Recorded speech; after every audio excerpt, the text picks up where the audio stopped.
नमस्कार Odisha job net रे पुणी थे स्वागत।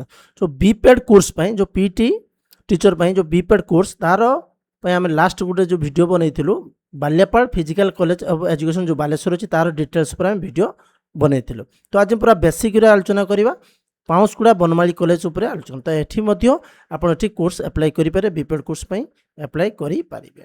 ठीक अच्छे।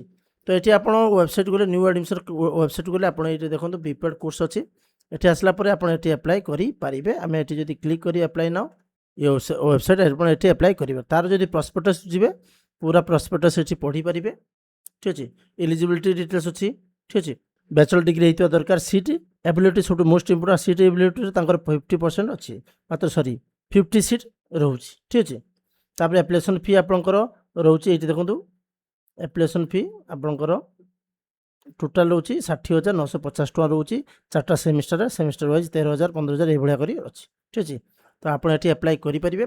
ऑनलाइन फी रोज मात्र 200 टका किंतु ये आप जो एप्लाई करेंगे ये से मागुच आपंकर स्पोर्ट्स सर्टिफिकेट जदि थी आप एप्लाई करेंगे। स्पोर्ट्स सर्टिफिकेट नथिले आप एप्लाई करेंगे ना।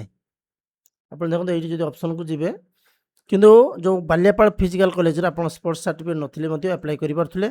ठीक अच्छे। किंतु से मागुच कि आप जो सिलेक्शन बेले स्पोर्ट्स सर्टिफिकेट वेटेजटा रोचे। ठीक अच्छे। किंतु ये आपंकर जो ऑनलाइन एप्लाई कर तो आप स्पोर्ट्स निहाती दरकार यही कैटेगोरी भितर रेकग्नाइज इंस्टीट्यूट या भितर भी निहाती दरकार। ठीक अच्छे। तो आप वेबसाइट को आसी पूरा डिटेल्स पढ़ी पारे। पाउसकुड़ा बनमाली कॉलेज ऑटोनोमस ये एप्लाई करेंगे। 13 तारीख लास्ट डेट अच्छी 13/7/2026। Thank you.